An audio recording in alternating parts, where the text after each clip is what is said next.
Wala nang maraming paligoy-ligoy pa, diretso sa punto na. Maiksi lang ang komentaryo, pero diretso sa punto. Maraming kuro-kuro, may tiwali, may totoo. Dito, sa Puntong Diretso tayo. Punto Diretso. So ito, ang ating pong pag-uusapan ngayon. Itong si Basti Duterte, dahil nga dito sa issue ng mga Nepo babies, itong mga anak ng mga politiko, kontraktor, mga opisyal ng gobyerno, na binabandila ang kanilang marangyang pamumuhay o lifestyle. Sabi ni Baste, wow, si Baste yan sabi ni Baste, hindi dapat dapat maging silang mabuting halimbawa, hindi ganyan. Wow. Ganun ba, Baste? Dahil dito sa mainit na issue ng mga anomalya sa flood control, talagang nakita dito yung marangyang pamumuhay ng mga pamilya, anak, lalo na yung mga anak nitong mga politiko, mga contractors, mga official ng DPWH. Makita mo talaga yung nila, lavish na lifestyle. Kaya galit ang taong bayan, ang mga netizens talagang binabas. Ito naman kasing mga anak ng mga politiko, mga contractors, mga official ng DPWH ay alam ng grabe ang pagbaha, grabe ang hirap ng buhay, tapos binabandila pa nila, pinoflaunt yung kanilang itong lavish lifestyle. Ay si Baste, tinanong ng opinion niya. Wow, alam niyo kung anong sabi ni Baste? Sabi ni Baste, hindi dapat nila ginagawa. Wow! Baste, ikaw ba yan?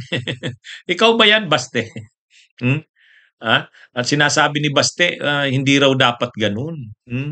Totoo naman yun, mali talaga yun. Pero ikaw ba, Baste? Ay, kapatid mo ngang si Kito, binabandila, pinuflaunt din yung lavish na lifestyle. At saka yung pamangkin mo, yung anak ni Pulong, si Omar, yung congressman ng 2nd District ng Davao, Omar Duterte, at yung asawa niyang Jenny. Ay, di ba? Binabandila din nila yung lavish na lifestyle. Ay, kaya alam mo itong si Baste, walang walang K. Walang moral high ground na magsabi ng ganyan. Walang moral high ground. Tsaka yung pagbabiyahe-biyahe lang nila, pabalik-balik ng dahig. Magkanong gastos diyan? Magkanong gastos diyan para lang silang bumabiyahe ng Manila at Davao, Itong pamilya ng Duterte. Ibig sabihin sila mismo lavish ang lifestyle. Paano ngayon sasabihin ni Baste na dapat daw maging mabuting halimbawa?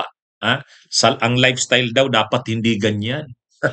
Wow, si Baste yan Si Baste ang nagsasabi niyan, mga kabunyog, mga kababayan. September 23 sa mga kababayan natin Pilipino na pupunta dito sa Dahig para suportahan si PRD. Sige. Hindi ko naman kayo iniimbita, pero kung pupunta kayo, sasamahan ko rin kayo dito kasi ginagawa nyo to para sa tatay ko So, kung marami-rami tayo, mas masaya. Yeah. Diba? Yes. I-question ka lang yan kay Abante. Any comment dun sa sinabi ni Abante about your comment na PR stunt lang, tapos eventually your brother na sumagot din? Hindi ko alam kung bakit siya sumagot, hindi ko naman siya kausap, tapos natalo man siya. Kaibigan niya lang yung kumilik. Correct. Tama. Ba't makikinig sa kanya? Correct. Well, anyway, sinagot siya ng kapatid ko, transparent naman yung DPWH at yung kapatid ko kung gusto talaga nilang tingnan. Wala kami problema dyan. Kayo yung may problema, tingnan yung mga sarili. Correct, Jod. Unang ganahan, Jod, kung gasto.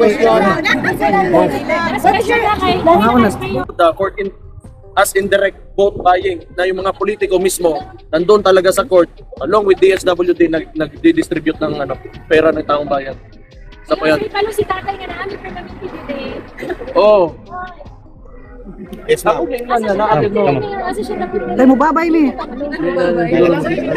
Sige ma'am, question naman.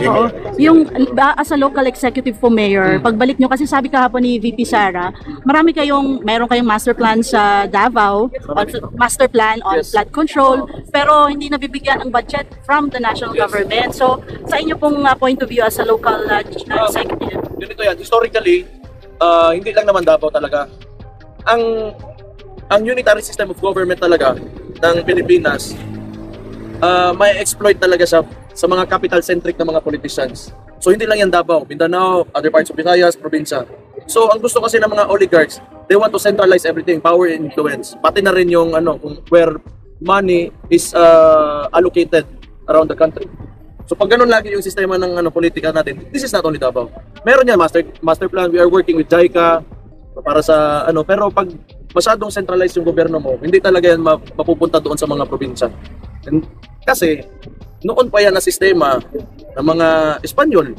Diba? Pagdating ng Espanyol, andun yung may prinsipalya, may mga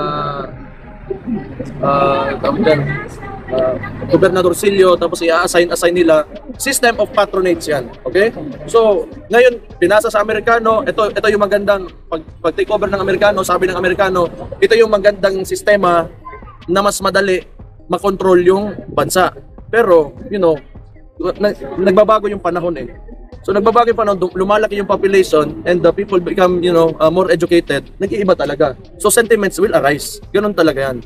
So before, kami sa Mindanao, tayo, hindi tayo masyadong sensitive towards, budget allocation, but dumadami tayo, nagkakaanak tayo. Siyempre, mas gusto rin natin na maganda yung, not really for Mindanao only, but for the entire Philippines, maganda yung allocation ng resources ng Pilipinas. The taxpayers' money. So, okay, babalikan ko. Just to close the question. Kung flood mitigation programs, meron kami yan. DOTR for the bus system, we know we can implement it. Ready ang Davao City for anything. When it comes to implementation, however, ang problema, the local budget will not be enough for these kinds of investments. Kailangan ang national talaga mag-invest ng ganun kalalaking proyekto. Last two question daw dahil Pero mag-adilisan tayo may special. Question muna. tayo na about politics. Meron naman, midterms, paulit-ulit lang. Tapos kung ano lang yung mga posibleng mga tatakbo sa 2028, sinasabi ko si Martin, interested. Kasi may 0.7% siya, di ba? From 0.6, so nagka-interest na yun. Mabuya ka, puntang higit ka. Ngayon, trending ngayon sa Manila yung mga anak ng mga contractor, anak ng congressman na nagiging paluho sa anong komento nyo dito? Hindi, ganito yan. Ngayon, lumalabas na kasi mas mulat na yung tao eh. Yung Pilipino, alam na natin na hindi naman kailangan talaga sabihin mo na mahirap ako, ganun-ganun. Pero tama naman yung nagsisirculate ngayon. And noon ko pa sinasabi to during my podcasts na kailangan iputuin yung mga tao na hindi ka mayaman. Pero huwag ka lang masyadong magyapang dyan kasi maraming naghihirap at nagugutom. At saka hindi ka nagiging magandang ehemplo sa mga tao na gusto rin pumasok sa politika, sa mga bata, sa mga tao na nasa palibot nyo. Pag ganun yung pinapakita nyo. Diba? Everyone will become greedy. So pag pinawi, simple ka lang, pero sige, mayaman itago mo lang kasi nandyan ka sa publiko. You have to be a good example to society. So yun lang yung tingin ko dyan. Mabuti yan, nagtuturoan na sila ngayon. Kasi kadalasan mga congressman, mga oligarko din yan. So mga congressman, sa mga lugar nila, yan yung mga malalaking lupain, monopolize yung mga negosyo, mga mall, mga grocery. Sila may tagian na tanan. So, kaya nagtuturoan na yan ngayon mga yan. Lumalabas din ngayon madalas yung takalan ni Saldico.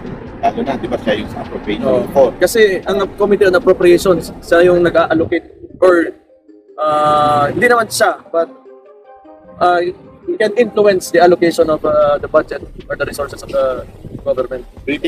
Bunyog, bunyog, halikan na kasama ka. Bunyog, kapag buklod ay may pag-asa.